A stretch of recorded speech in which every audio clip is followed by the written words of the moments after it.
Começando, então, nossa segunda parte do curso de EFD, ICMS e IPI, nós já falamos sobre alguns blocos, principalmente da parte que envolve os cadastros e escrituração de documentos fiscais.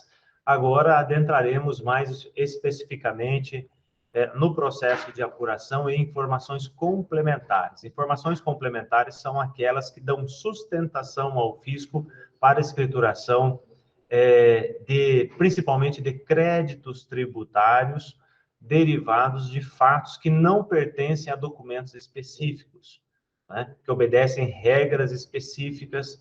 Então, para isso, mais uma vez, está aqui a nossa equipe de consultoria, de outsourcing do ICMS e IPI, e passo a palavra já para o nosso companheiro Patrick, que vai começar o dia de hoje. Patrick, seja bem-vindo, a palavra é sua. Bom dia, pessoal. Na realidade, quem vai iniciar hoje é o Vinícius, tá? Quem vai iniciar a parte de blocos de apuração aqui. Vai falar um pouquinho sobre o bloco E, que é a parte de apuração do ICMS e do IPI, tá bom?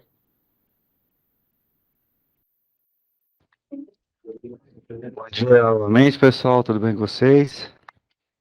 Bom, iniciando no bloco E, que é a parte de apuração de tributos, tanto da parte de ICMS quanto da parte de IPI e derivados destes, tá? Na parte de registros de apuração, eles são divididos dentro do próprio bloco E.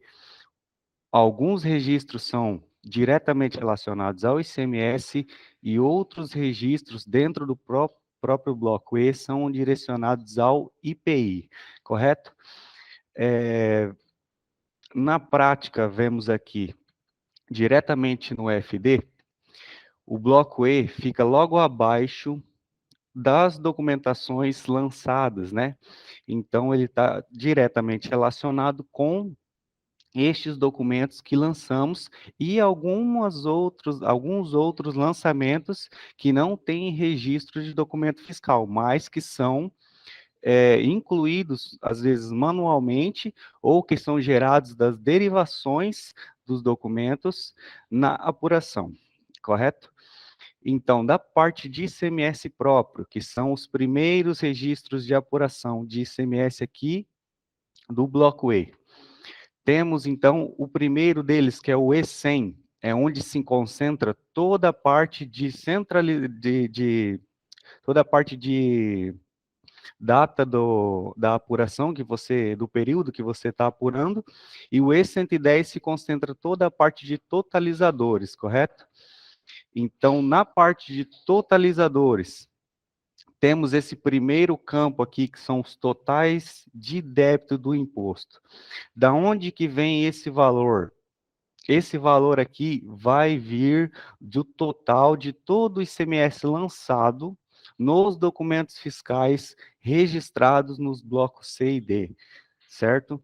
Então, quando se tem os lançamentos, digamos assim, 1.000, 2.000 lançamentos aqui no bloco C e D, todo o ICMS lançado lá vai ser somado e o valor será automaticamente gerado neste campo aqui, certo? Então, esse valor do total dos débitos, frisando bem, é o total de todos os lançamentos de débito gerado aqui no bloco C e D. Totais de ajustes a débito de documento fiscal. E os ajustes a débito são lançamentos realizados manualmente, correto? Então, estes lançamentos serão registrados aqui nos registros filhos do bloco do registro E110. Esses registros a gente vai conversar daqui um pouquinho. Mas, já adiantando, a partir do momento que eles são lançados aqui na parte de baixo, onde são os registros filhos do E110, eles automaticamente vêm para cá.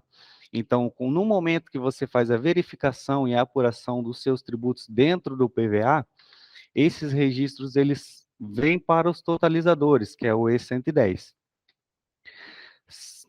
Continuando aqui na parte de estornos de crédito, totais de crédito de imposto. Os estornos de crédito fazem parte dos registros filhos também, onde são realizados os ajustes manuais, e logo mais para frente eu irei detalhar para vocês. A parte de total de crédito, ele é também o espelho do valor total dos débitos do imposto. Esse total dos créditos são os créditos registrados no C e no D na parte das entradas, correto? Então, todos os valores de crédito registrados nos documentos fiscais do bloco C e do bloco D serão totalizados aqui no valor total dos créditos do imposto. Perfeito? Total dos ajustes de crédito são os ajustes que estarão presentes nos registros filhos ali mais para baixo. Também, continuando, ajustes a débito, estornos de débito, perdão, são os estornos também presentes nos ajustes. Vejam que a maioria desses ajustes e estornos, eles são realizados manualmente nos registros filhos aqui para baixo, certo? Esses ajustes, quando eu digo manualmente, é que lá no seu sistema ERP, ele gerará a parte dos documentos fiscais, caso seja automatizado, ou lá mesmo o funcionário colaborador da empresa vai fazer o ajuste interno, né? Então, ele pode ser transportado aqui direto no arquivo digital, no arquivo TXT, ou lançado manualmente aqui mesmo dentro do PVA. O mais comum de se acontecer é quando o colaborador ele faz a pré-apuração ou a apuração completa dentro do próprio RP da empresa. E estes campos aqui já vêm devidamente preenchidos e com os valores corretos, certo? A intenção é sempre fazer o máximo de lançamentos dentro do seu RP para que no PVA o valor já venha importado, evitando assim qualquer tipo de erro ou inconsistência de valores, porque alguns destes registros aqui, eles têm muita ligação com o documento fiscal.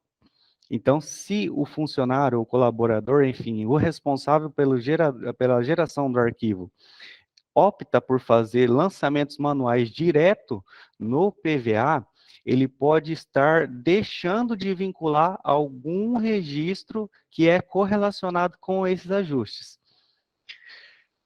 Para finalizar, saldos, valores de saldo devedor, credor. Caso a empresa tenha apurado um saldo credor, o valor aparecerá aqui no período anterior, né? Então, se a empresa vem carregando um saldo credor nos meses anteriores, esse valor vai estar lançado neste campinho aqui para fazer a apuração do tributo do mês presente, correto? Valor do saldo devedor. Caso a empresa apure o ICMS com saldo devedor nesse mês, o valor será registrado nesse campo aqui, correto? Valor total das deduções também está relacionado aos ajustes presentes nos registros filhos. Então, as deduções são lançamentos específicos da legislação, caso venha algum valor ter que diminuir o saldo devedor e que não esteja lançado nos demais blocos anteriores. Valor total do ICMS a recolher, ele é o espelho do valor total do saldo devedor, caso não haja nenhuma dedução a ser realizada.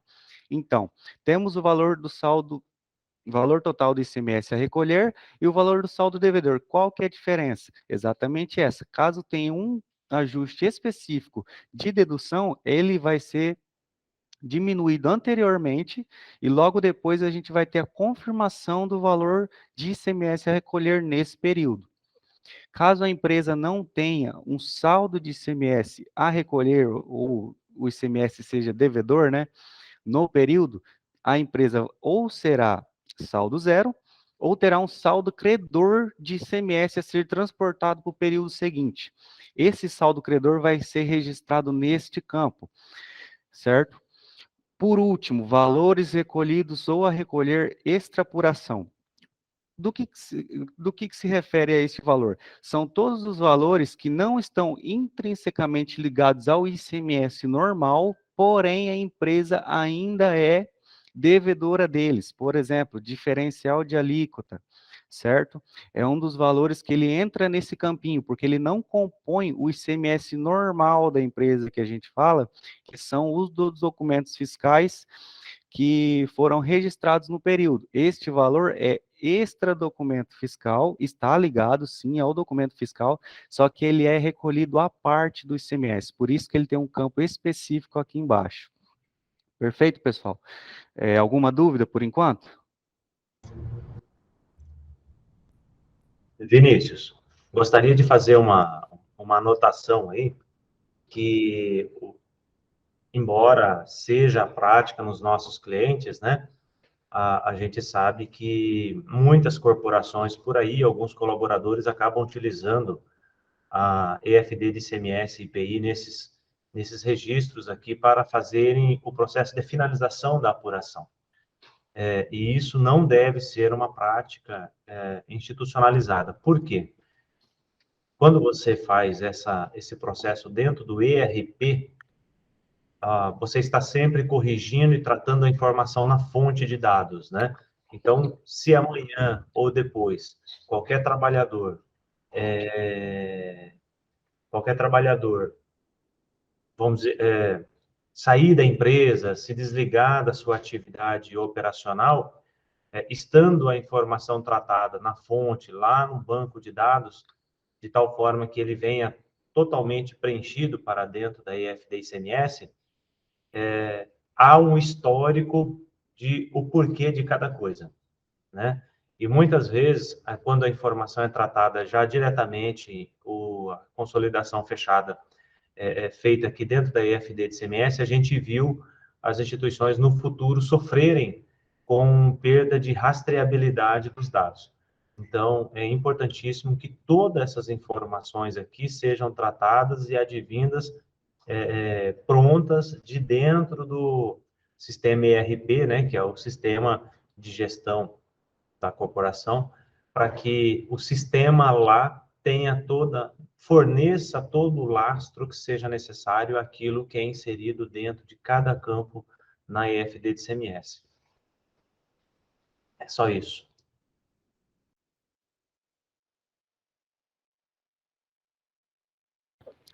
Bom, pessoal, continuando então, vimos aqui os valores de apuração, que são os totalizadores de saldo, onde que um diminuirá e o outro aumentará o saldo, correto?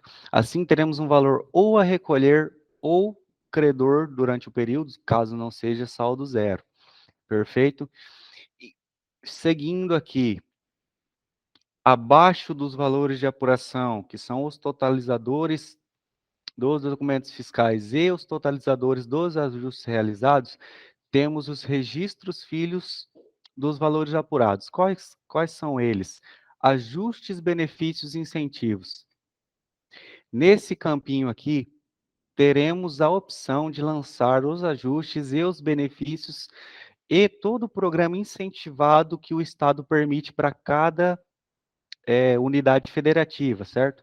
Então, a Cefaz de cada estado vai liberarão as tabelas de ajustes presentes, correto? Por exemplo, temos aqui um exemplo do Mato Grosso, onde a tabela do Mato Grosso liberou os códigos específicos para cada tipo de ajuste aceito nessa tabela, perfeito? Então, temos todas as opções de ajustes e benefícios e incentivos nesse campo. Embaixo, teremos as descrições de cada registro, ou seja, você já escolheu qual que era o ajuste que você quer lançar neste período, e você vai fazer uma descrição complementar. Veja que o campo não é obrigatório, mas é interessante para você manter aquele controle específico do que você está lançando, tanto no seu sistema ERP quanto no PVA. Perfeito? E o valor de ajuste da apuração. Veja que esse valor de ajuste da apuração, ele não está dizendo se ele é débito ou crédito, se ele é aumentador do valor do débito ou ele vai diminuir aquele valor de débito, perfeito? Então, esse valor aqui vai depender de qual ajuste você está lançando. Ajuste a débito, outros créditos, estorno de crédito, enfim. Dependendo do tipo de ajuste que você fizer aqui, ele vai estar presente em alguns desses campos dos totalizadores. Se você lançar um ajuste de benefício que seja, por exemplo, ajuste a débito, ou, por exemplo, estorno de crédito, esse valor de estorno de crédito que você lançar, ele vai estar presente aqui no valor de ajuste a crédito. Pessoal, só um comentário aqui com relação a esse campo aí, o E111, que é do ajuste. Buscar sempre utilizar o mais específico possível, tá? É, esse registro aí é objeto de muitas notificações de contribuintes, porque muitos utilizam os códigos mais genéricos possíveis, não fazem vinculação de documento fiscal, tá? Então, sempre ficar muito atento com esse registro, ele é muito importante, tá? Principalmente no estado de Goiás, é o estado mais chato com relação a código de ajuste para dentro do DFD. Ele não traz código genérico. Você sempre vai ter que utilizar um código específico. Ficar muito atento a isso, tá, pessoal? Perfeito, Patrick, é isso mesmo. Valores declaratórios e informações adicionais. Neste campo aqui, teremos as informações adicionais relacionadas aos documentos fiscais que foram ajustadas aqui nos valores de apuração, certo? Então, caso a empresa tenha o diferimento do diferencial de alíquota, por exemplo, ele é um dos códigos presentes aqui também nas informações adicionais. O documento fiscal, ele vai vir lá no seu registro no C197, onde está o valor de diferencial de alíquota, e também pode ser informado aqui para complementar, certo? A informação do porquê que há aquele valor total de diferencial de alíquota a ser lançado, a ser pago no mês. Então, este é um dos campos que tem informações adicionais da declaração de ICMS que você está apurando nesse período, perfeito?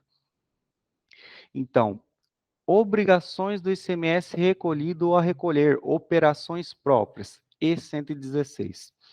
Este daqui é o campo do valor a ser pago naquele mês pela empresa, ou valores já recolhidos antecipadamente, perfeito? Ele é o espelho destes valores de apuração aqui, ó, valor total do ICMS recolher, ou valores recolhidos ou a recolher extra apuração. Por exemplo, caso a empresa apure um valor de ICMS normal a ser recolhido no mês, tá? Então, temos aqui, ó, as opções de obrigações do ICMS, ICMS a recolher, que vai ser o código 000. Então, preencheremos todos os demais códigos. Isso é feito geralmente automaticamente pelo seu sistema ERP, tá?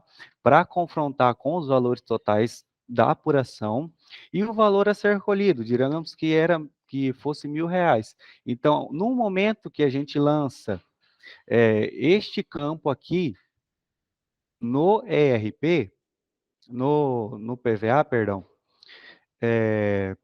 vamos colocar o valor aqui. Estaremos dizendo para o Estado, certo? Que eu tenho um ICMS que eu tenho que pagar a ele neste vencimento, perfeito? Então, a partir do momento que eu estou dizendo, que eu estou lançando o código 000 de R$ 1.000 e transmitir essa declaração, o Estado vai estar sabendo. O estabelecimento informou que ele tem um débito de R$ 1.000 a ser quitado até a data do vencimento. Perfeito? Então, aqui vai ser onde eu vou dizer quais valores eu vou estar recolhendo ou se eu já recolhi antecipadamente, que é no caso do antecipação de ICMS de importação, que é a informação que o ICMS de importação já foi recolhido.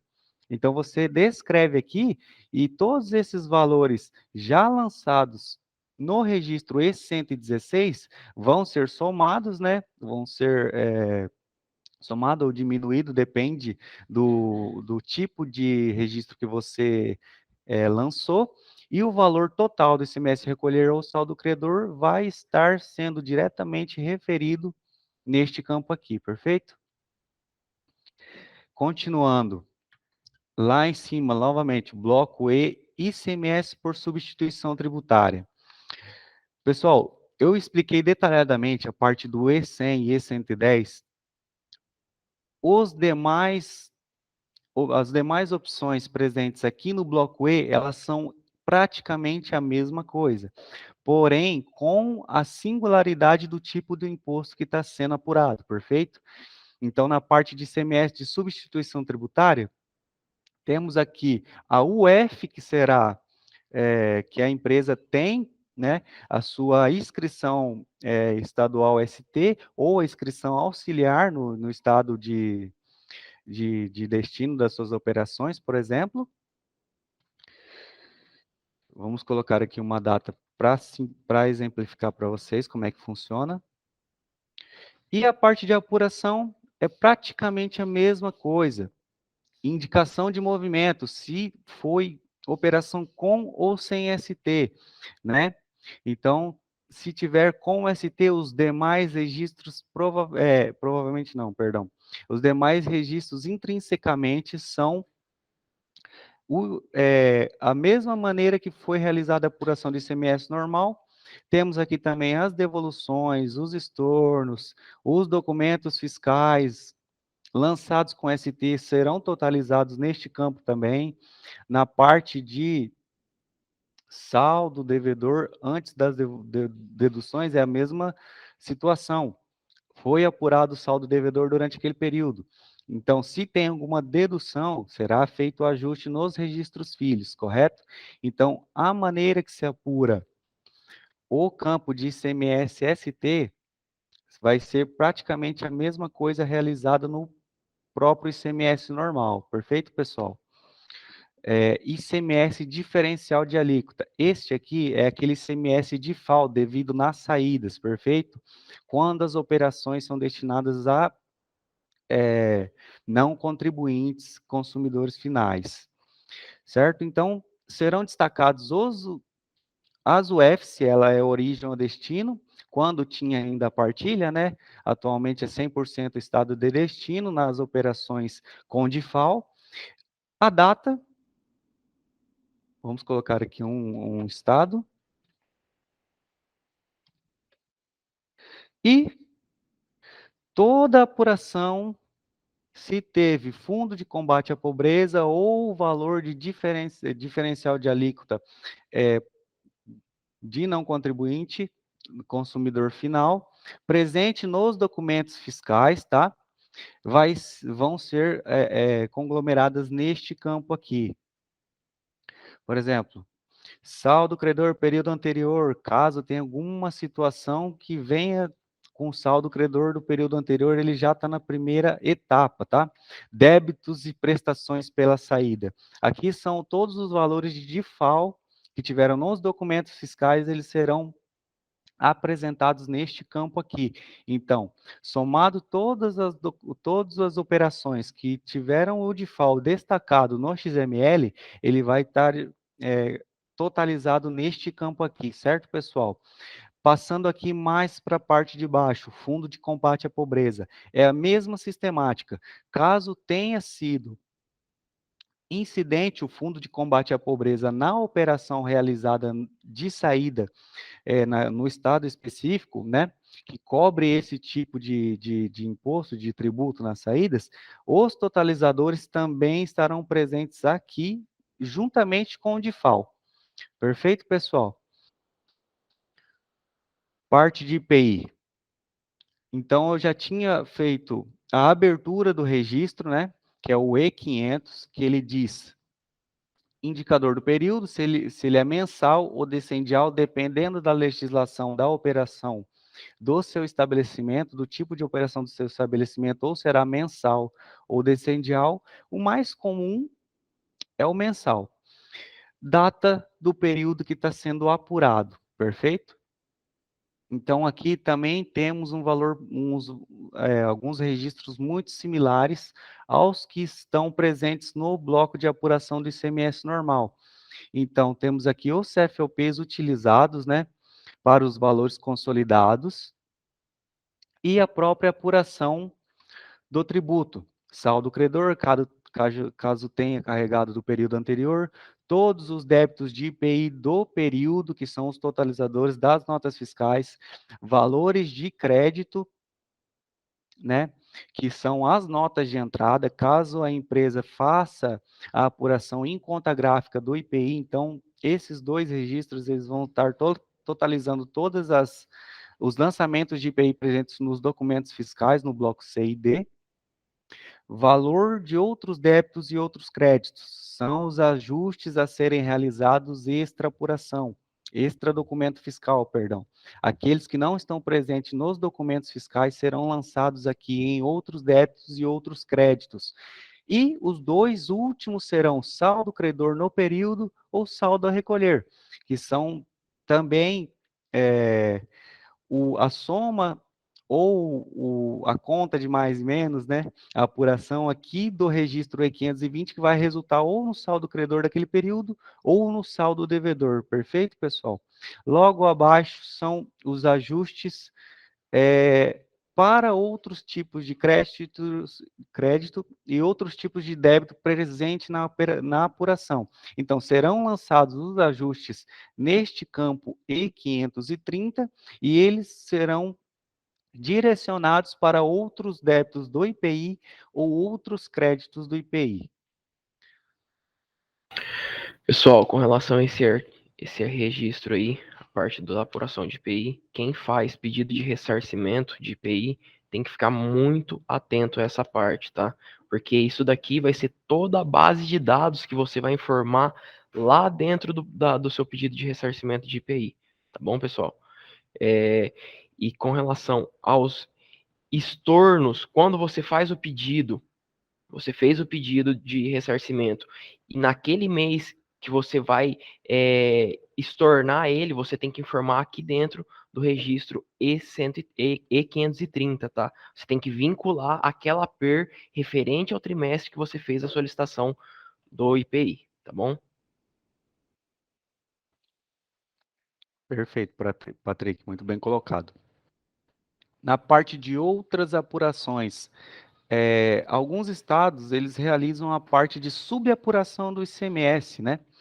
Que ele vai dizer especificamente alguma empresa que tem que fazer algum tipo de apuração de ICMS controlado, eles podem estar utilizando o registro 1900 aqui para fazer essa indicação e por que que está sendo complementado a apuração do ICMS com essa subapuração aqui, tá certo, pessoal? Então, esse registro de outras apurações aqui é mais um informativo de por que que a empresa faz uma subapuração solicitada por aquela unidade federativa. Você faz aquela unidade federativa. O próximo campo, então, será do ativo permanente SIAP Bloco G. O Patrick vai estar assumindo essa parte para apresentar para vocês sobre o bloco G e o bloco H. Então, pessoal, o bloco G, basicamente, ele é a demonstração do aproveitamento de crédito de ICMS relativo àquele ativo imobilizado que você registrou lá no registro 0300, tá? Aqui você vai demonstrar toda a composição, a data inicial da apuração dele, a data final, o saldo que eu tenho de crédito que eu vou apropriar disso daí, a parcela que eu vou apropriar desse crédito, tá? E a vinculação do documento fiscal de aquisição. Isso é muito importante, tá, pessoal?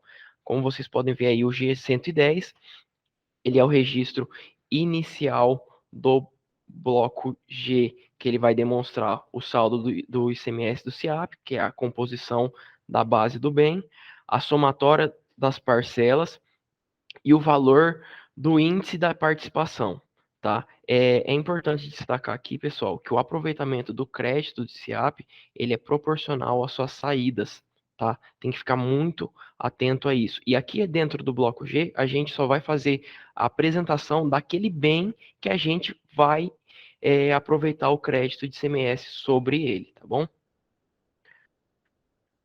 Abre o registro filho dele ali, Vinícius, fazendo favor. Cria um, hein? Isso, cria um, fazendo favor. O Vinícius vai criar um aqui só pra gente mostrar os registros filhos deles aqui, tá? Então, aqui no caso, a gente tem o G125. A gente vai vincular o código do bem, aquele um que foi informado lá no registro 0300.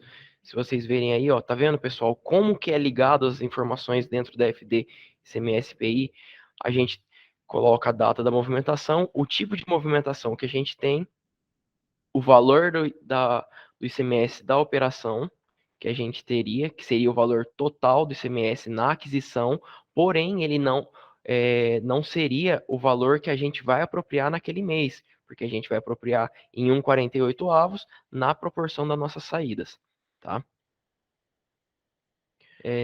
Então, pessoal, aqui é uma demonstração do saldo do ICMS que a gente apropriaria sobre uma aquisição de uma máquina industrial, tá? Como vocês podem ver ali, o valor do bem seria 100 mil, o valor do ICMS destacado que veio no documento fiscal é 12 mil, então a gente pega o valor do ICMS e divide em 48 parcelas, que é a quantia de parcelas que a gente vai apropriar desse bem, tá? Um cálculo básico ali das nossas saídas do mês, tá? Que a gente teve 100 mil de saída tributada e 50 mil de saída com benefício fiscal, que eu vou ter que fazer essa proporção para chegar na proporção da parcela que eu vou aproveitar naquele mês. Então, esse bem a gente teria R$250 de crédito no mês, se 100% da minha saída fossem tributada. Nesse caso aqui que a gente está apresentando para vocês como exemplo, 67% da nossa saída foi tributado. Então, a gente vai aproveitar somente 67% daqueles R$250 que seria aproveitado no mês, que no caso é o 167,50 que a gente vai aproveitar no mês, tá bom? Isso aqui deve ser vinculado com código de ajuste lá no bloco E, tá? Esse valor vai ser demonstrado. Fora que pode ter mais de um bem que a gente está aproveitando o crédito no mês, tá? Isso tem que ter um controle muito bom no sistema patrimonial para fazer essa parte do bloco G aí, tá bom, pessoal? Todo o controle de, esse mês entrou um bem novo, eu vou começar a aproveitar crédito, acabou o crédito de ICMS sobre aquele bem, deu as 48 parcelas, vou vender esse bem, a gente tem que parar de aproveitar o crédito dele, tem que ficar muito atento nessa parte, tá bom? Antes da Cida aqui, fazer um comentário rápido, que é interessante esse fato, Patrick, que você anunciou em relação à vinculação de um bloco para o outro, né? Como você disse ali, quando nós fazemos a inserção das informações de crédito do CIAP no bloco G, nós temos necessariamente que vincular o código de ajuste lá no bloco E, né? Então, aí está uma importância de, muitas vezes, essa questão ser feita dentro dos ERPs. Isso evita que, durante o processo, nós esqueçamos de fazer esse tipo de vinculação e, muitas vezes, né, ganhamos tempo no processo de apuração. Porque é muito comum para esses programas do validador, né, apesar de questão de vivência em relação à própria FD ICMS-PI minha ser um pouco inferior, mas é também extensiva a IFD contribuições, que quando um bloco faz vinculação com o outro, né, quando a gente faz aquela validaçãozinha, a gente vai lá e clica, opa, validei, está tudo certinho, me apresenta um determinado erro. Aquela coisa, você fala assim, mas o erro está lá no bloco G, ou está no bloco E. Você fala assim, está no bloco E, ele indica um campo que você vai lá, né, e chega na hora, não, mas está certo aqui. Mas por que está dando esse erro, então? É justamente porque o programa ele tem amarração para que você faça a vinculação de um bloco para o outro. Uma informação acaba por complementar a outra. Então, daí surge a necessidade, né, de novo, né, aquela indicação da consultoria de sempre procurar fazer as correções dentro da fonte de dados, ou seja, dentro do nosso RP empresarial. Passando a palavra para a Cida. Como o Patrick estava falando antes com relação ao crédito, né, o crédito do ativo mobilizado, o que a gente tem que atentar sempre que quando eu faço uma compra para uma máquina, por exemplo, eu só vou poder iniciar o procedimento, os créditos, né, ou seja, desse ativo mobilizado, quando ele estiver dando resultado na minha empresa. Então, não é porque eu comprei uma máquina hoje, né, que nesse mês ou no próximo mês eu já passo a aproveitar crédito. Eu só posso passar a aproveitar esses créditos do ICMS do ativo mobilizado quando essa máquina estiver funcionando, estiver dando resultado, ou seja, estiver gerando o ICMS, né? Até mesmo porque o crédito é sempre em 48 parcelas nas proporções das minhas saídas tributadas. Então, se eu tenho saída tributada, eu tenho crédito. Se eu tenho só saídas isentas, né, ou com redução de base de cálculo, o meu crédito também vai ser diminuído nessa mesma proporção, né? Como essa tela aqui que o Patrick estava falando antes, aqui a gente tem 67% da operação foi tributada, então é o 67% que eu tenho de crédito nesse mês. Claro que o mês que vem eu posso ter um percentual maior ou menor, ou nenhum crédito se eu não tiver nenhuma saída tributada nesse período. Lembrando que quando eu dou saída com não incidência, né, a remessa para exportação, a exportação tanto direta quanto indireta, ela me mantém, né, eu posso fazer a manutenção do crédito. Então, essas saídas não vão reduzir o meu crédito do ICMS. Se eu dou saída com não incidência, eu mantenho o crédito, né, na proporção. Então, se 100% das minhas saídas são tributadas ou para exportação, eu tenho 100% de 1,48 naquele mês, certo? Acho que era isso que tinha que complementar aqui com relação ao que o Patrick falou até agora. Patrick, se você quiser continuar. Obrigado, Cida. Foi muito importante sua colocação aí. Voltando ali no PVA, pessoal, a gente tem o registro G130 e G140, que são registros filhos do 125, que é a identificação do documento. Percebam só, pessoal, que no registro G130 eu vou identificar o documento fiscal de origem daquele bem, tá? Então, no caso, aquele mês eu estou adquirir um bem do ativo imobilizado, eu vou iniciar a apropriação do crédito sobre ele, eu tenho que informar o documento fiscal que deu origem à aquisição daquele bem, tá? Tem que informar a chave, o código de participante, a série, a data da emissão, o número e o número do documento, tá? Criando esse registro, que ele vai vir do seu RP, a gente tem a identificação do item. Vejam só, pessoal, como é ligada a informação, tá? Ali a gente, no registro anterior, no G140, a gente está informando um documento fiscal que a gente registrou lá no bloco C, e agora a gente vai informar no G140 o bem, tá? Que foi informado lá no 0300, tá? Então tem que informar toda a base dos valores do bem aqui e demonstrar o item do documento fiscal da aquisição desse bem, tá bom? Dando continuidade aqui, agora a gente vai entrar no bloco H. O bloco H é o nosso inventário, tá? É um registro muito importante que a gente entrega ele de forma anual. A gente entrega ele sempre após o fechamento do balanço da empresa. Geralmente é entregue na competência de fevereiro, entregue em março. Ele é sempre entregue no segundo mês subsequente após o encerramento do balanço da empresa, tá, pessoal? Esse bloco você tem que ficar muito atento a ele, às informações que vai aqui dentro, tá? O fisco utiliza ele como objeto de notificações, tá? Tem que ficar muito atento. Um exemplo, questão de armazéns gerais. Informar sempre o saldo de estoque de terceiros, tá? Tem clientes aí contribuintes que não fazem essa informação e sofrem atuação, tá, pessoal? E são autuações pesadas aí, tá? Aqui dentro a gente vai informar todos os itens que estão no nosso inventário, o saldo lá do 31/12.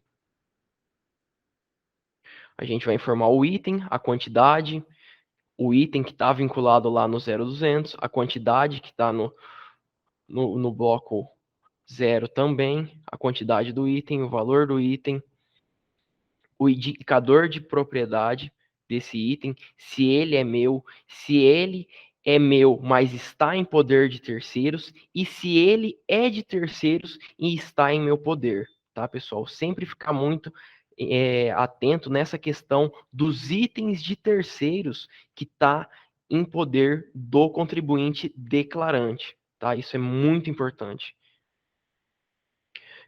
Aí a gente vai ter o código da conta analítica e o valor para efeitos de imposto de renda, que isso aí tem muita coisa por trás desse valor informado nesse campo aí, que ele é para cruzamentos com a ECD e com a ECF.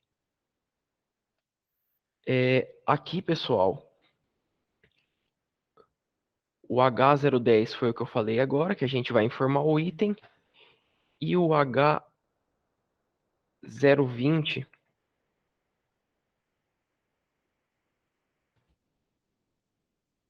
é informação complementar do inventário, tá? Esse registro deve ser informado com as informações do inventário ali, do item, informação da base de cálculo de ICMS, o código da situação tributária referente ao ICMS, tá? E se ele possui valor de débito ou crédito de ICMS.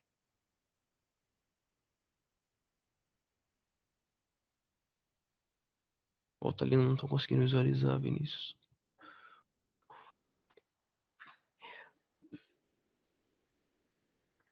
Esse registro, o H030, pessoal, ele depende da unidade federativa que vai exigir ou não ele, tá? Geralmente, o fisco estadual só exige o H010, tá? Tem que ficar muito atento a esse bloco aqui do inventário, porque ele pode ser objeto para cruzamento com o próprio bloco K, tá, pessoal?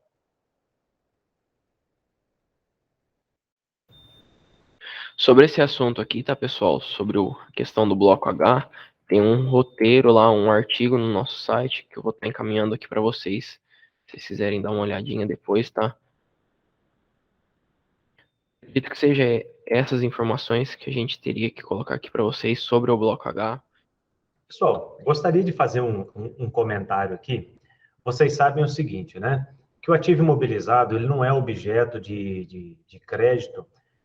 Esse crédito sobre o ativo imobilizado não é uma exclusividade do ICMS.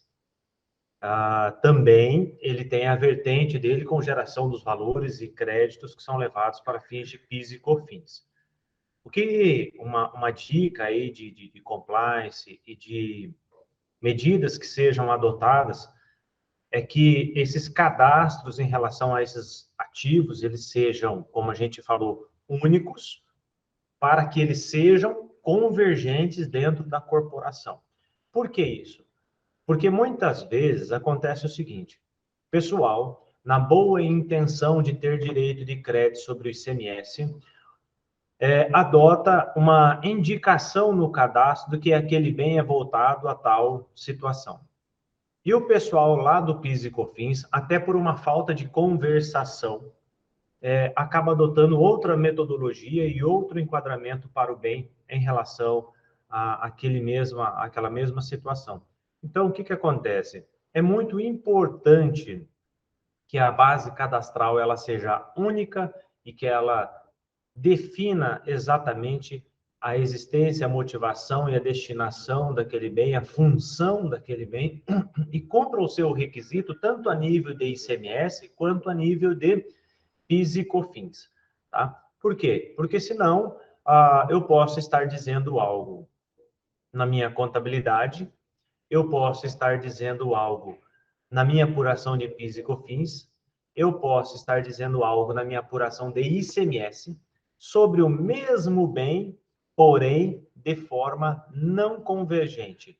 E isso vai destruir a qualidade da informação que eu forneço. E hoje, como essa informação a nível de EFD ICMS, a nível de EFD contribuições, a nível de ECD, a nível de ECF, essas informações hoje constituem um único ambiente digital, que é o Sistema Público de Escrituração Digital, que a gente falou bastante sobre ele lá inicialmente. Então, é muito importante que seja uma visão também única, né, para que o conceito a ser aplicado, ele seja também único. Beleza? Só esse comentário aí para a gente fechar essa questão dos ativos imobilizados aí, que é uma preocupação que deve estar à frente das áreas.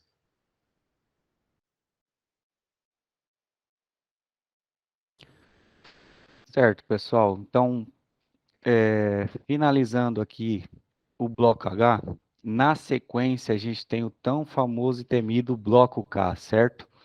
O que é o bloco K na sua essência? Ele é o registro de controle de produção e estoque.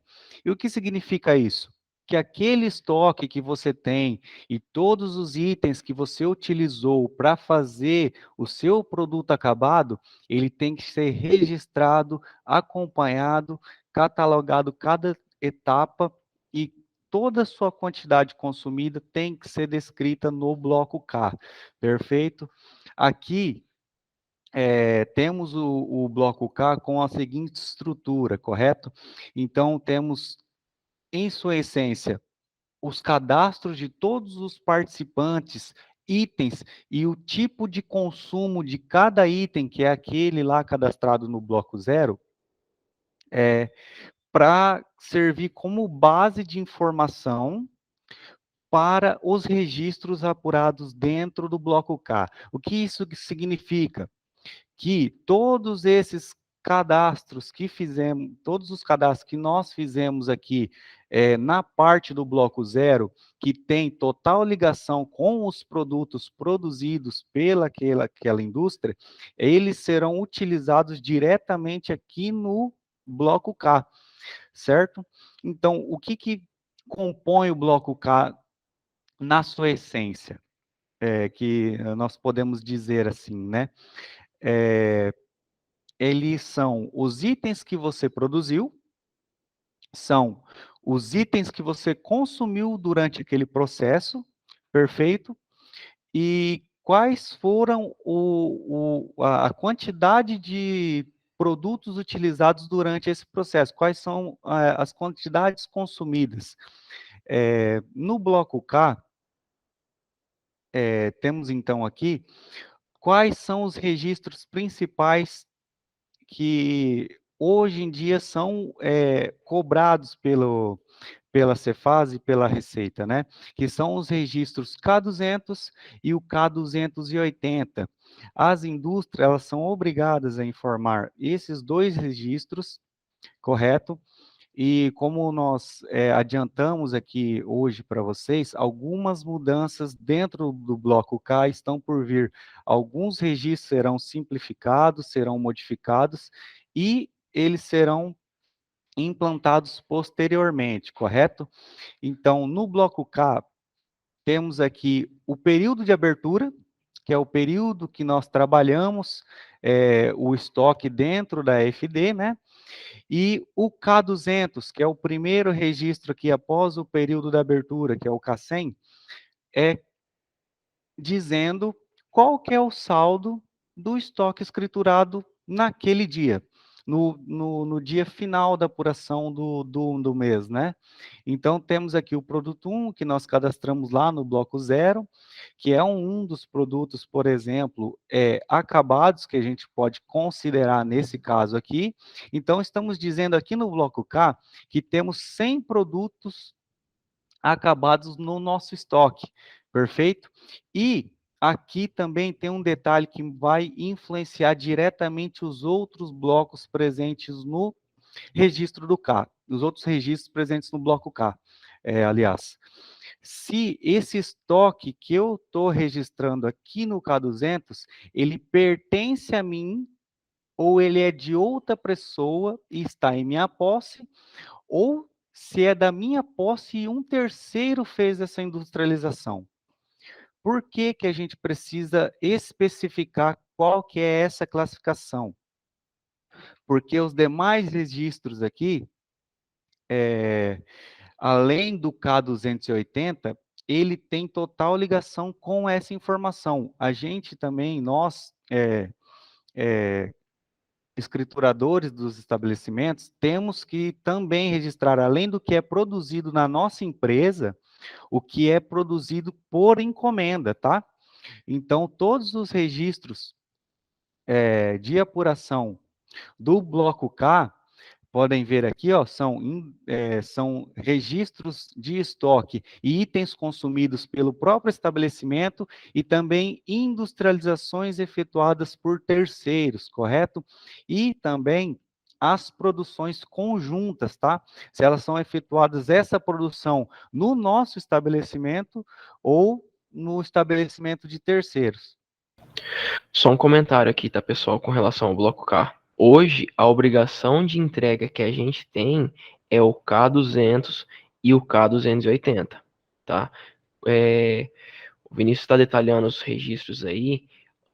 Para o ano que vem, seria obrigatório o bloco K completo para as indústrias, mas como teve alteração o que o Confas fez recentemente com relação ao bloco K, então a gente não sabe como vai ser isso, que vai ter a simplificação do bloco K. Então, a partir do ano que vem, não serão todos os registros que serão obrigados. A gente acredita que continuará o K200 e K280 por conta de manifestação do fisco com relação a essa simplificação que o bloco K vai ter, tá? Perfeito, Patrick, isso mesmo. E continuando aqui, então, na apresentação do bloco K, informei para vocês que o K200 é o saldo de estoque escriturado desse produto no final do período, correto? Então, o K280 seriam os apontamentos de correções a serem realizados de períodos anteriores. O que que isso significa?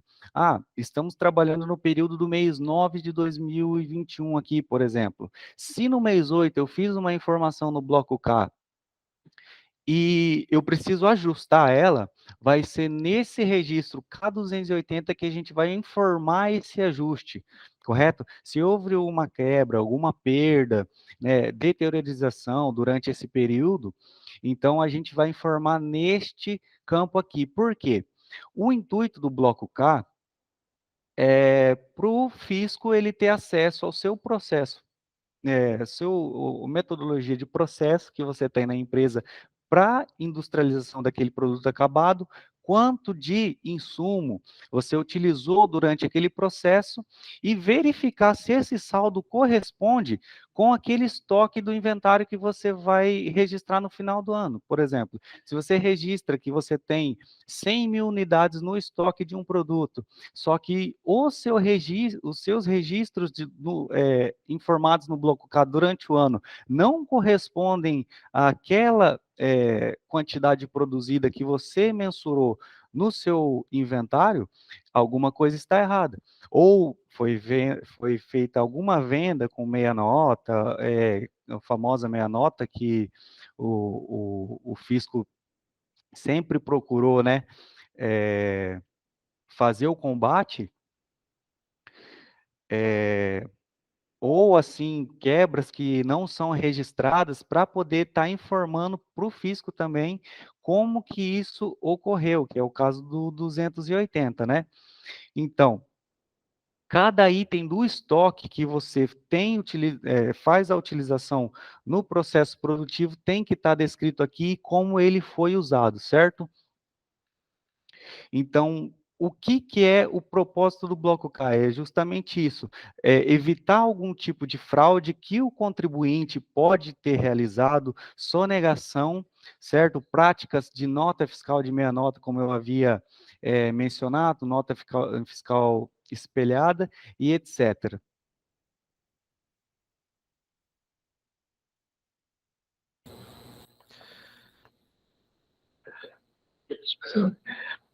Legal.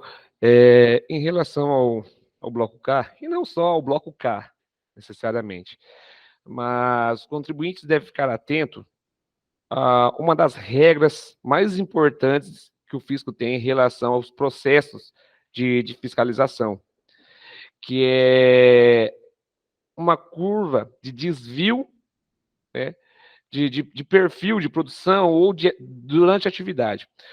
O que eu quero dizer com isso? Uma indústria, né, quando ela começa a informar, por exemplo, suas quebras, e ela tem uma linha, né, que esse desvio acontece, né, esses ajustes de quebras e tudo mais. Em um determinado mês, esse valor ele acaba sendo muito mais elevado ou muito abaixo do indicado, e isso acaba saindo dessa curva, né, dessa linha que a Receita tem como padrão, né? Não só essa linha das competências da própria empresa, como também dos ramos de atividade, tá, que é semelhantes. Então, se nós temos ali, vamos citar ali como exemplo uma indústria metalúrgica, né, dando um exemplo de modo geral. Você tem o fisco, ela acaba por levar em consideração não só a produção de uma determinada indústria, mas elas vão pegar as empresas do mesmo ramo e começar a comparar e criar uma linha, que aí, através dessa linha, ela acaba se verificando, né, quanto que é mais ou menos utilizado de produção, qual que são geralmente as quebras técnicas dessa determinada atividade. Então é interessante as pessoas jurídicas aí ficarem cientes de que são informações de extrema importância, tá? E que não pode de maneira alguma ser tratada aí de qualquer maneira, tá? De maneira alguma mesmo. Só um comentário aqui, tá, pessoal? Ele falou sobre questão de quebra técnica, essas sobras. É importante pontuar que cada estado tem um entendimento com relação a isso, tá? Tem que ficar sempre atento à legislação estadual que regulamenta essa parte. Não são todos os estados que têm o mesmo entendimento com relação a sobras e quebras, tá? Certo, pessoal. Na parte de itens produzidos, que é o K230, este registro aqui e o K235 é onde vai estar descrevendo a quantidade daquele produto acabado que foi produzido no período apurado e quais os insumos que são utilizados na produção deste item, tá? Esta daqui é a correlação com a ficha técnica do produto. Quais itens, quais a sua composição e quanto é de utilização de cada insumo para a produção de X unidades produzidas, tá? Então, pessoal, um exemplo aqui, ó, para a produção do produto 1, quantidade de produção acabada, 10 unidades. Tivemos aqui, digamos que aqui fosse o insumo 1 e afins, tivemos a quantidade consumida de 100, ou seja, estamos informando aqui que para produzir este produto acabado, o insumo consumido foi na quantidade de 100 unidades, para produzir 10, ou seja, numa produção, exemplo, de queijo que você teria numa empresa, digamos que aqui você produziu uma unidade de queijo, 1 quilo de queijo. Aqui nos insumos consumidos, você colocaria a renda, que é a quantidade de leite produzido, de 10 litros, né, para produzir 1 quilo. Então, seria informado neste campo, nestes dois campos aqui, nestes dois registros, quanto de insumo foi consumido para a produção daquele produto acabado. Então, aqui na parte de insumos, todos os insumos devem ser adicionados um a um, e eles devem compreender a receita que você utilizou para produzir aquele tipo de produto, tá certo? Enfim, então, os demais registros aqui do bloco K são relacionados a industrializações efetuadas por terceiros, tá? Que são basicamente o mesmo registro dos itens produzidos que são do próprio estabelecimento, mais utilizados na industrialização que terceiros efetuaram para vocês. Produção conjunta, quando 2 produtos acabados são produzidos em um tipo só de insumo, com um tipo só de matéria-prima, né? Podem ser mais insumos, mas 2 produtos são resultado daquele processo produtivo. Perfeito? E correções de apontamento, que é o 280, eu já passei para vocês. Produção conjunta efetuada por terceiros, é aquela conjunta também, que são 2 produtos resultantes daquele processo produtivo, só que efetuados, realizados no estabelecimento de terceiros. É interessante falar, né? Apesar da gente estar passando aí, o Vinícius está passando todos a explicação de como é feito o bloco K, né? A gente sabe que a gente vai ter uma simplificação aí, né? A partir do ano que vem. Toda esses registros, eles deveriam, a partir do ano que vem, ser feitos, né? Ou seja, serem entregues pelas empresas que tenham faturamento superior a 300 milhões, né? Só que, de acordo com o mercado, né? Ou seja, as corporações pediram mais tempo para o governo e o governo resolveu prorrogar essa entrega completa, né? Do bloco K completo para essas empresas de grande porte. Então, a partir do ano que vem, nós teremos, provavelmente, vamos continuar com 200, né? O registro 200 e 280, e mais alguns blocos que devem ser inseridos aí, que até o momento a gente não sabe. Hoje a gente sabe que o 210 já foi excluído, né? O ajuste CNF já excluiu o 210, que era o que mais as empresas temiam, que é a receita do bolo, né? Que estabelece quais são os itens, quais são a quantidade de produto que vai na minha produção, né, que vai gerar a minha produção, e aí o governo retirou o 210, né, o K210, porém, eles continuaram, né, ou seja, as empresas continuaram pedindo que fosse simplificado um pouco mais ou que fosse prorrogado a entrega do bloco K completo. E isso aconteceu, né? Então, todos esses registros que o Vinícius está passando para vocês, de como eles serão preenchidos, né? Por enquanto, não é a realidade das empresas para o ano que vem, né? Ou seja, a gente ainda tem mais um tempo aí para aplicar o bloco K completo, né? Temos aí talvez não foi ainda definido, né? Como a gente já falou antes, assim que for definida essa simplificação, a gente vai voltar a falar com vocês, vai trazer quais serão esses blocos que serão preenchidos, né? E qual o prazo para isso, certo? Certo, então. Em resumo, o bloco K, atualmente devemos informar o quê? Qual que é o saldo de todos os produtos do estoque que temos naquele período que foram utilizados no processo de produção. É importante lembrar isso, que não é um inventário que você tem que fazer todos os meses de todos os itens da sua empresa, tá? Mercadoria para revenda, se tiver também, não precisa. Faz parte do seu processo produtivo. Então, aqui, K200, todo aquele saldo escriturado no final do período de cada um dos produtos, né, mencionados durante o processo produtivo, e o K280, que são as correções realizadas de períodos anteriores, caso algum dos produtos tenham esse tipo de correção a serem realizadas, tá, pessoal?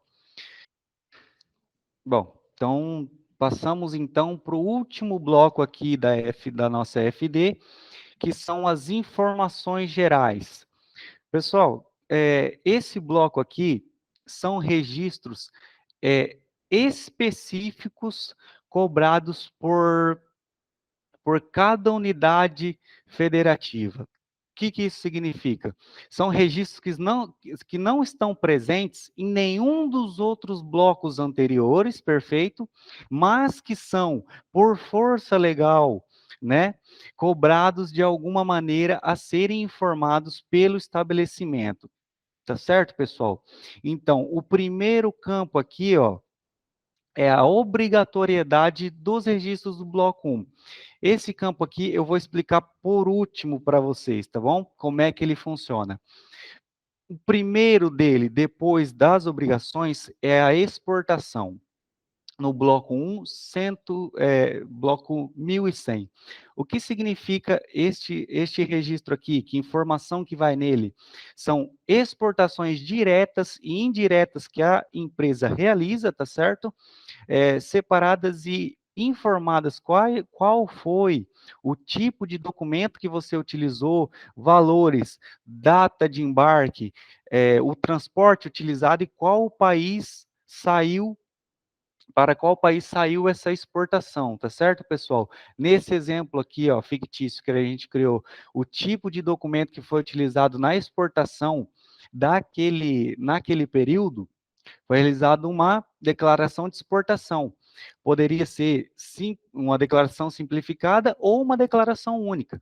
Se a gente escolhe qual tipo de declaração realizada naquele período, informa que tem que ser o espelho das suas saídas para exportação, tá, pessoal?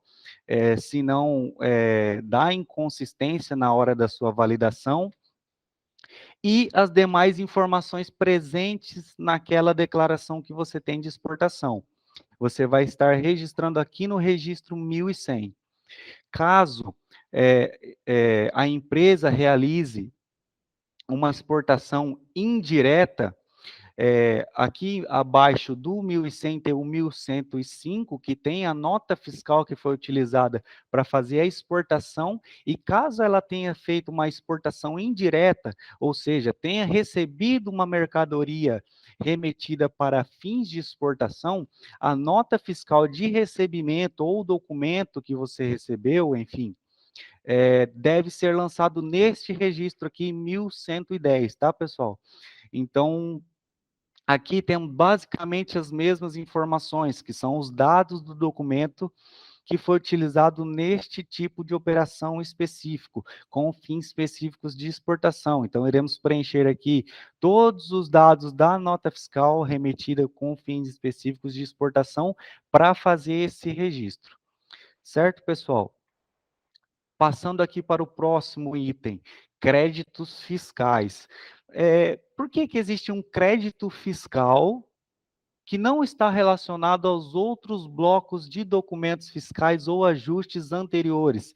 Estes créditos aqui são créditos especificamente controlados por cada Cefaz. O que isso quer dizer? Alguns tipos de crédito, por exemplo, transferências de créditos entre estabelecimentos distintos, ou seja, quando há uma compra e venda de saldo credor de ICMS de uma empresa para outra, né? Então, estes saldos são controlados diretamente pela Cefaz. Então, além de você fazer todo o controle pelo ambiente da Cefaz, você também tem que informar aqui no seu PVA que você está utilizando esse crédito de forma controlada e informando o valor, qual o tipo de crédito que você utilizou, tá certo? Passando para o próximo, restituição, ressarcimento e complementação do ICMS. É praticamente o mesmo intuito utilizado aqui nos créditos fiscais controlados. São restituições, ressarcimentos, créditos extemporâneos que você, além de informar aqui na apuração normal para a composição do saldo, você também tem que informar aqui a sua descrição, o motivo, o que aconteceu para que você tenha realizado esse tipo de operação específico, tá, pessoal? Os demais aqui, os próximos dois, são especificamente para comercializadores de combustíveis e produtores, tá certo? usinas produtoras de energia, enfim, e combustíveis.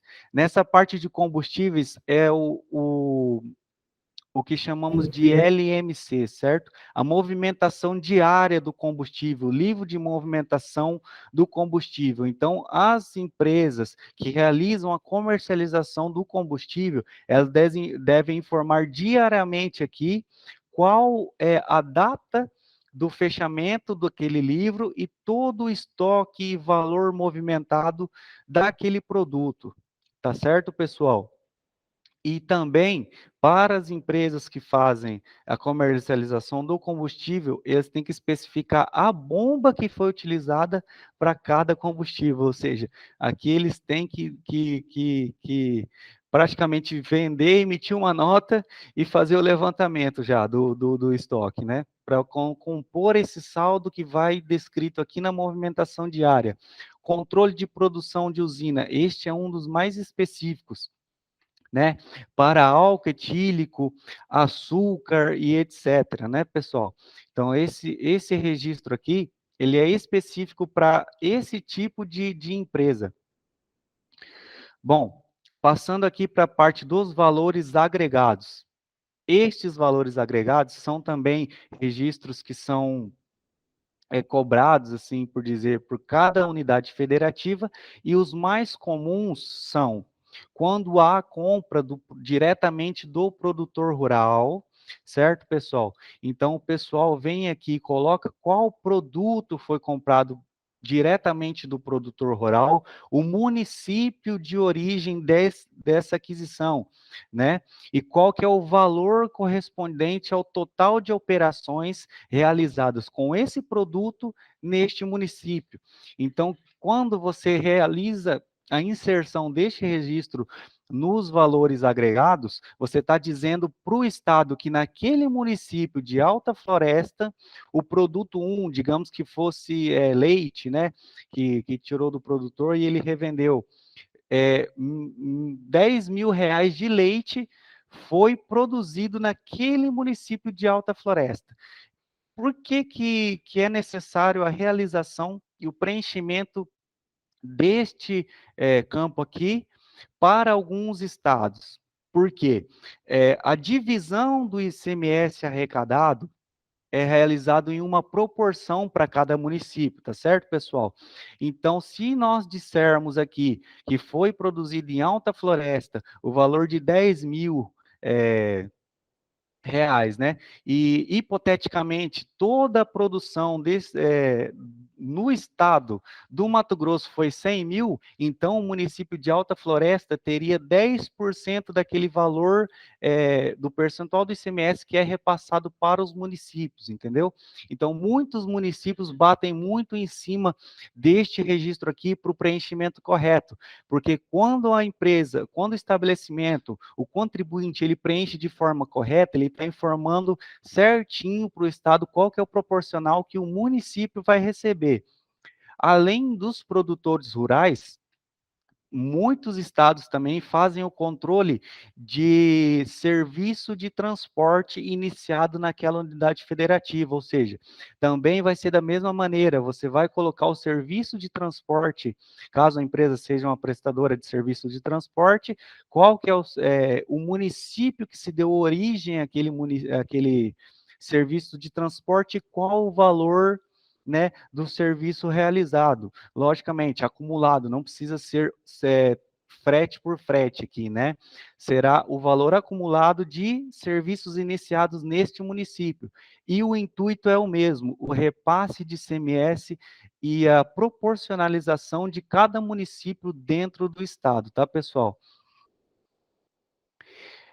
Passando então para o próximo registro, saídas interestaduais, é quando é uma produtora de energia elétrica e a saída interestadual dessa energia, a venda dessa energia elétrica. Então, todos os dados aqui da fatura de energia elétrica realizada de forma interestadual será descrita neste campo específico do 1500, tá, pessoal? É um registro específico para quando há comercialização de energia elétrica de forma interestadual. Operações com cartão de crédito e débito. Aqui temos um dos principais itens do bloco 1, tá, pessoal? Esse item do 1.600, ele basicamente vai dizer qual foi o valor o valor captado com operações de máquinas de cartão de crédito. Por que que isso aqui é necessário?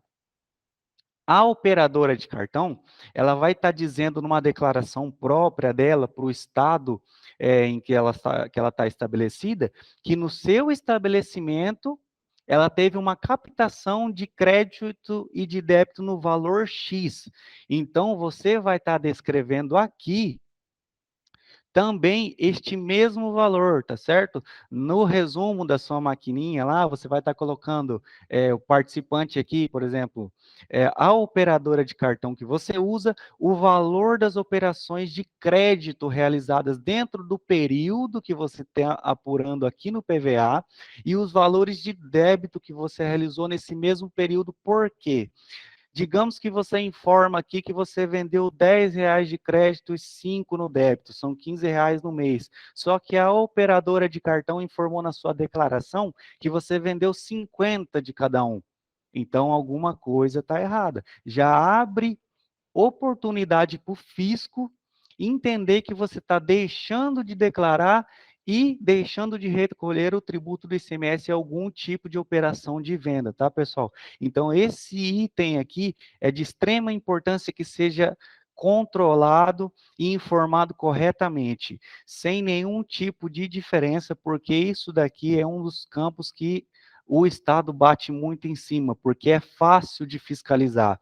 A empresa declarante, a operadora declarante dos valores, ela informa o valor total que você recebeu, né?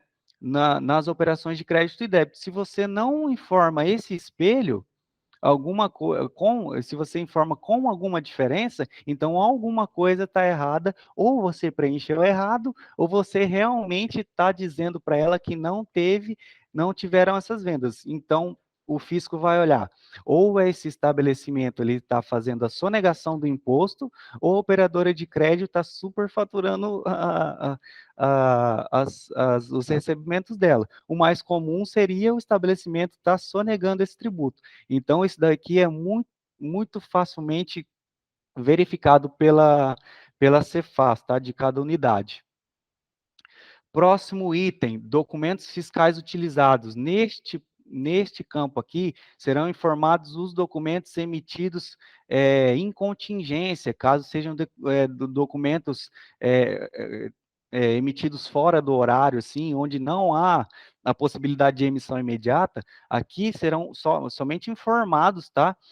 Os documentos que foram emitidos nessa situação, ó, o número de autorização daquele documento emitido naquele momento.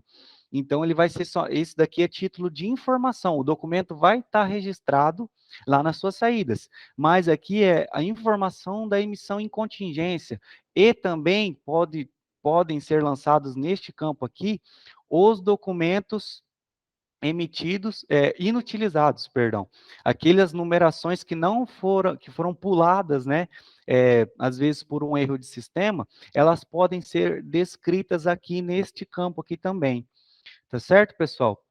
Demonstrativo de crédito, registro 1.800 sobre transporte aéreo. Novamente, uma situação muito específica em que o ICMS apurado pelo transporte aéreo tem que ser também informado aqui, tá certo, pessoal? Todos os campos aqui são específicos para esse tipo de operação, certo? Então, informações e apurações dos incentivos fiscais e financeiros.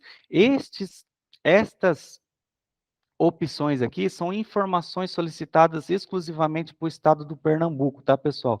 Então, essas informações de indústrias, ó, referente a esse tipo de informação do GIAF. Essas informações aqui são complementos da apuração, caso a empresa tenha feito a apuração, que tenha seu estabelecimento no estado do Pernambuco. Por fim, eu falei que eu ia explicar o primeiro registro por último. Por quê?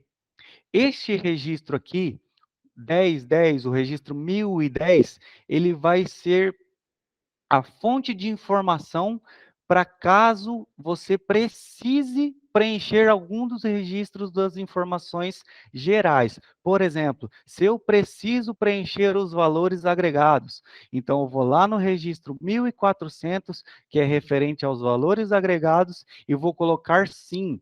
Então, quando eu coloco sim nesse registro 1400, obrigatoriamente o PVA vai verificar neste campo dos valores agregados se existem valores lançados. Caso você coloque não, o PVA vai entender que você não precisa preencher nenhum valor neste campo aqui, certo? Caso você coloque não e tenha valores preenchidos aqui, vai chegar uma advertência depois da sua apuração que vai estar descrito da seguinte maneira: o registro aqui foi dito que você precisa ou não precisa estar preenchendo e você tem ou não tem a informação dentro do campo. Então, se você precisa preencher, você coloca a opção sim. Se você não precisa, você coloca a opção não, correto, pessoal? Então, esse primeiro item aqui é para descrever se você precisa preencher os demais itens lá para baixo. Pessoal, só complementando aqui, conforme o Vinícius falou, esses registros do bloco 1000 aqui, tudo vai depender da obrigatoriedade que a Secretaria de Fazenda impõe sobre ele, tá? Tem estados que obrigam, tem estados que não obrigam. Tudo vai depender da legislação estadual. Beleza, pessoal? Pessoal, eu só queria fazer. Estão me ouvindo? Eu só queria fazer dar uma informação para vocês aí com relação ainda ao bloco K, tá? Minas Gerais, ele está dispensando o bloco K para os atacadistas, desde que essas empresas preencham mensalmente, né, o bloco H, né? Ou seja, se eu preencher os saldos do bloco H mensalmente, eu estou dispensado do bloco K. Mas isso é só para as empresas atacadistas, tá? A legislação de Minas Gerais que estabelece isso é o artigo 46, parágrafo 6º do anexo 7 do regulamento de Minas Gerais. Gente, com isso, nós chegamos aqui ao fim do nosso escopo de trabalho em relação a EFD, ICMS e IPI, naquilo que é a estrutura de informações e sistemas de informações para ser cumprido a nível desta obrigação. Tá? Desta forma, finalizamos. Vocês têm acesso, vocês que são nossos usuários, têm acesso ao nosso conteúdo de consultoria, têm acesso aos nossos profissionais para todos os esclarecimentos complementares, e façam uso disso. Chame os nossos consultores, aí através do portal da Garcia e Moreno, você tem a consultoria online, vocês têm a consultoria formal, no dia a dia para as dúvidas em relação a esse e a outros demais temas de natureza físico-contábil e tributário. Conte com nossa equipe, vai ser sempre um prazer estar aqui recebendo vocês no nosso dia a dia.